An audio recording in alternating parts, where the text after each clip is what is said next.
Good morning dear students. पिछले video में हमने ओम का नियम और ओम के नियम का सत्यापन पढ़ा था। इस वीडियो में हम विद्युत प्रतिरोध पढ़ेंगे कि विद्युत प्रतिरोध क्या होता है। सबसे पहले देखते हैं कि विद्युत प्रतिरोध क्या होता है। किसी पदार्थ का वह गुण, किसी चालक का या किसी पदार्थ का वह गुण जो उस चालक में बहने वाली विद्युत धारा का विरोध करे, उसको हम बोलते हैं प्रतिरोध।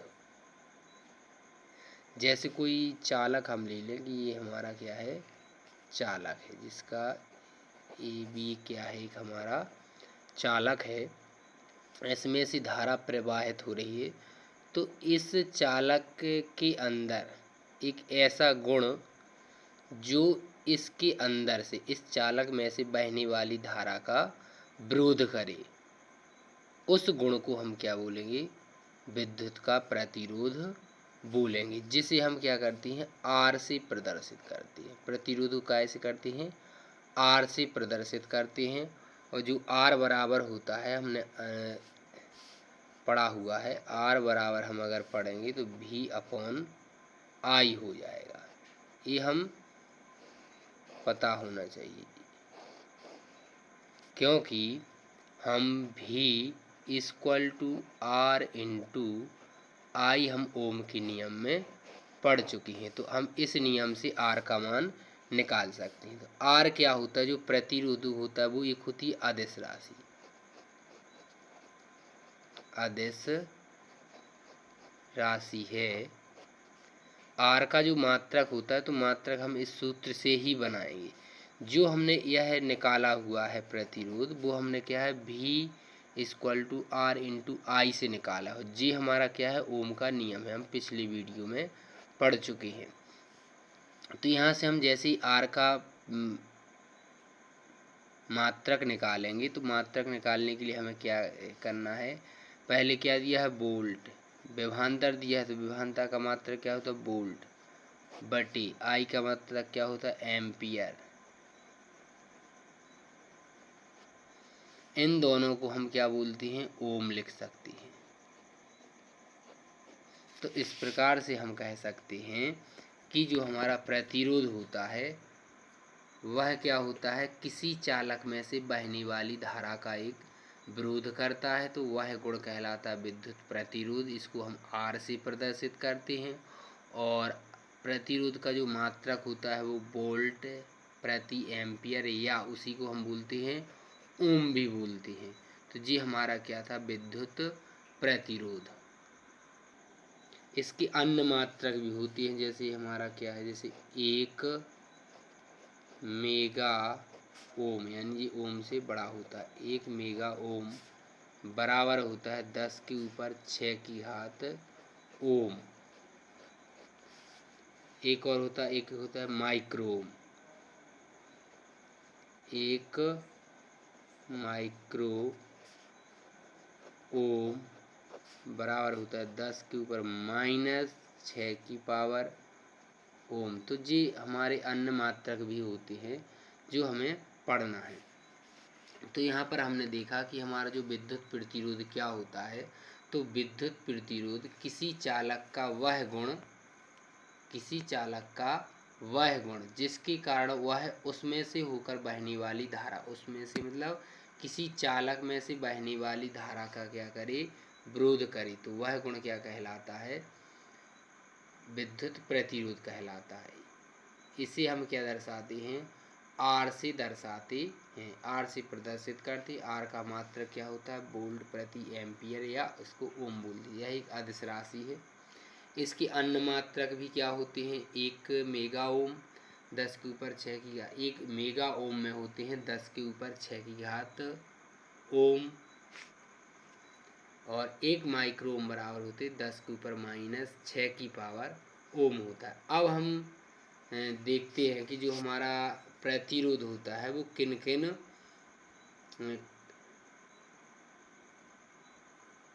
किन किन कारणों के द्वारा वो प्रभावित होता है कि कब हमारा जो प्रतिरोध होगा वो बढ़ जाएगा या कब घट जाएगा। तो इसकी निर्भरताएं हैं जो, तो सबसे पहली निर्भरता होती है हमारी क्या, चालक की लंबाई।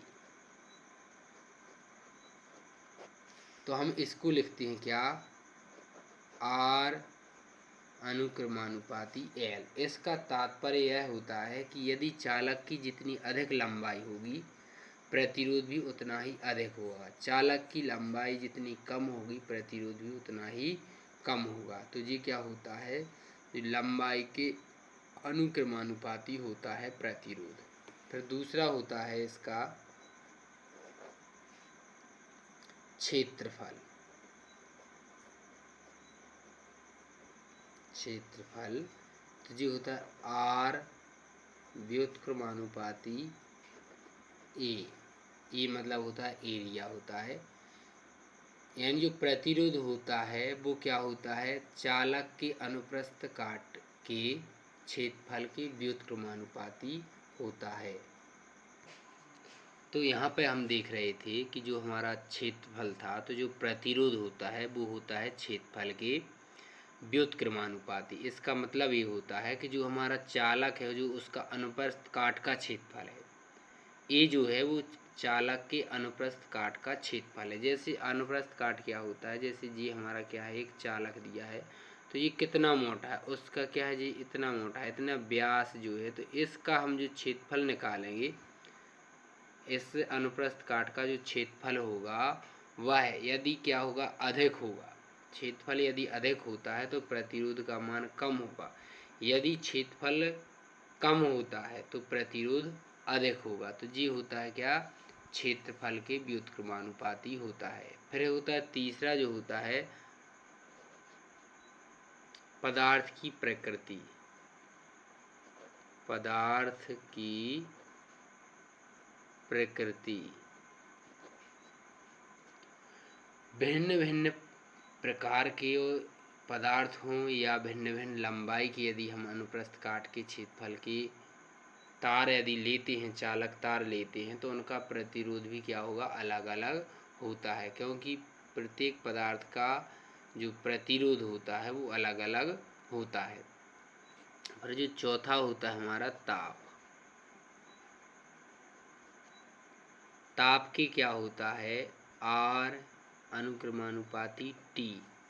यदि हमारा क्या है, टेम्परेचर अधिक होगा तो प्रतिरोध भी कैसा होगा, अधिक होगा, और यदि टेम्परेचर कम होगा तो प्रतिरोध भी क्या होगा, कम होगा।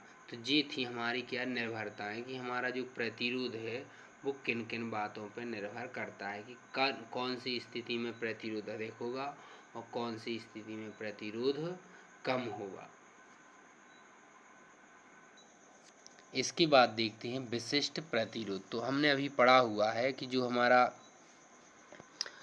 प्रतिरोध होता है वो क्या होता है, R अनुक्रमानुपाती L, और हमने पढ़ा हुआ है R अनुक्रमानुपाती 1/A। यदि हम क्या करें, इसको दे दें एक समीकरण, इसको दे दें हम दूसरा समीकरण, इन दोनों को यदि मिलाते हैं तो हमारा होगा R अनुक्रमानुपाती L/A। यहाँ से जैसे ही अनुक्रमानुपाती हटाते हैं तो ये होता है R = रो L/A। यहाँ पे जो रो दिया हुआ है, रो क्या है, एक नियतांक है जिसका मान एक निश्चित होगा और यही कहलाता है विशिष्ट प्रतिरोध। तो हमें यहाँ से यदि हम रो का मान निकालें, जी क्या है, रो है, इसको हम रो कहते हैं। तो यहाँ से जैसे हम रो का मान निकालेंगे तो जी हमारा क्या होगा, R × L/A।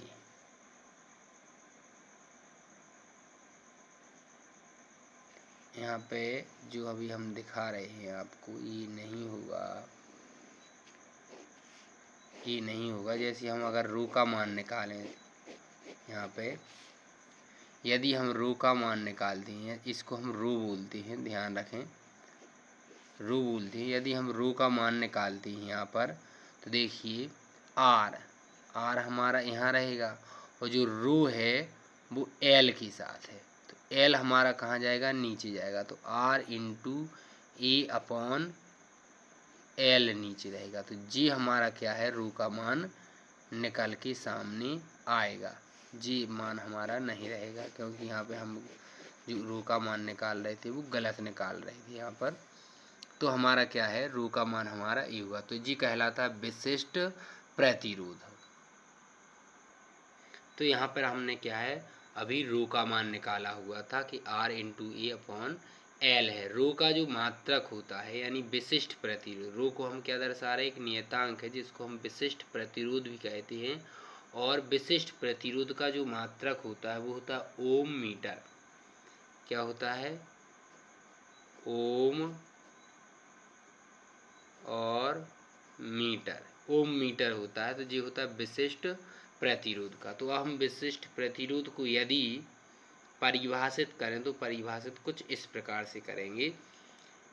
किसी पदार्थ का विशिष्ट प्रतिरोध वह प्रतिरोध है जो उस पदार्थ के 1 मीटर लंबे तार, कितने मीटर ना, 1 मीटर लंबे तार और 1 वर्ग मीटर अनुप्रस्थ काट, 1 वर्ग मीटर अनुप्रस्थ काट के क्षेत्रफल वाले तार द्वारा उत्पन्न किया जाता है।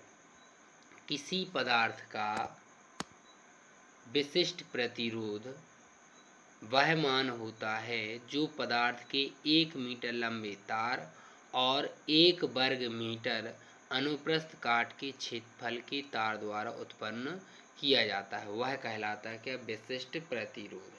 इसके बाद हम पढ़ेंगे सेल का आंतरिक प्रतिरोध। हमें देखना है सेल का आंतरिक प्रतिरोध क्या होता है। किसी सेल में उपस्थित विद्युत अवघट्ट द्वारा विद्युत धारा के मार्ग में उत्पन्न अवरोध को सेल का आंतरिक प्रतिरोध कहते हैं। किसी सेल के अंदर उपस्थित विद्युत अवघट्ट द्वारा, किसी सेल के अंदर उपस्थित विद्युत अवघट्ट द्वारा विद्युत धारा के मार्ग में उत्पन्न अवरोध को सेल का विशिष्ट प्रतिरोध कहते हैं। जो सेल होता है हमारा, उसके अंदर जो विद्युत अवघट्ट भरा होता है, तो उस विद्युत अवघट्ट द्वारा जो विद्युत धारा के मार्ग में प्रतिरोध उत्पन्न होगा उसे हम बोलेंगे विद्युत सेल का आंतरिक प्रतिरोध। अब आंतरिक प्रतिरोध की निर्भरता क्या होती है। एक तो होती है कि सेल की दोनों प्लेटों के बीच की दूरी बढ़ाने पर सेल का आंतरिक प्रतिरोध क्या होता है, बढ़ जाता है। दोनों प्लेटें मतलब कैथोड और जो एनोड होते हैं, यदि इनके दोनों बीच की दूरी को यदि बढ़ा दिया जाए तो सेल का आंतरिक प्रतिरोध होगा वो क्या होगा, बढ़ जाएगा। यानी इलेक्ट्रोड जो है हमारे धनावेशित और ऋणावेशित, इन दोनों की प्लेटों की दूरी यदि बढ़ा दी जाए तो सेल का आंतरिक प्रतिरोध भी बढ़ जाएगा। दूसरा निर्भरता जो होती है विद्युत अवघट्ट की सांद्रता बढ़ाने पर, यदि जो हमारा सेल के अंदर जो विद्युत अवघट्ट है उसकी यदि हम सांद्रता बढ़ा देते हैं तो हमारा जो प्रतिरोध होगा, सेल का आंतरिक प्रतिरोध होगा, वो भी क्या होगा, बढ़ जाएगा। तो दो चीज़ों पर निर्भर करता है। एक तो दोनों प्लेटों की बीच की दूरी पर, यदि दोनों प्लेटों की बीच की दूरी बढ़ा दी जाए तो सेल का आंतरिक प्रतिरोध भी बढ़ जाएगा। और यदि विद्युत अवघट्ट जो है सेल का, यदि उसको भी हम क्या कर दें, सांद्रता उसकी बढ़ा दें तो आंतरिक प्रतिरोध भी बढ़ जाएगा। यदि हमें निकालना है आंतरिक प्रतिरोध जो होता है वो हमारा क्या होगा, यहाँ से I बराबर होता है E/R प्लस R। आंतरिक प्रतिरोध को हम यहाँ से निकाल सकते हैं। E है हमारा विद्युत वाहक बल, E मतलब है विद्युत वाहक बल जिसको हम विभवांतर भी कह सकते हैं। R है हमारा आंतरिक प्रतिरोध, R क्या है हमारा आंतरिक प्रतिरोध है। I क्या है हमारी धारा है और जिस R क्या है प्रतिरोध है। जी सामान्य प्रतिरोध है, जी आंतरिक प्रतिरोध है, जी क्या है विद्युत वाहक बल, जिसको हम क्या कहते हैं सेल बैटरियों के द्वारा दिया जाता है। तो इस प्रकार से हम क्या करते हैं जी, पढ़ते हैं सेल का आंतरिक प्रतिरोध। इसके आगे हम पढ़ेंगे नेक्स्ट वीडियो में।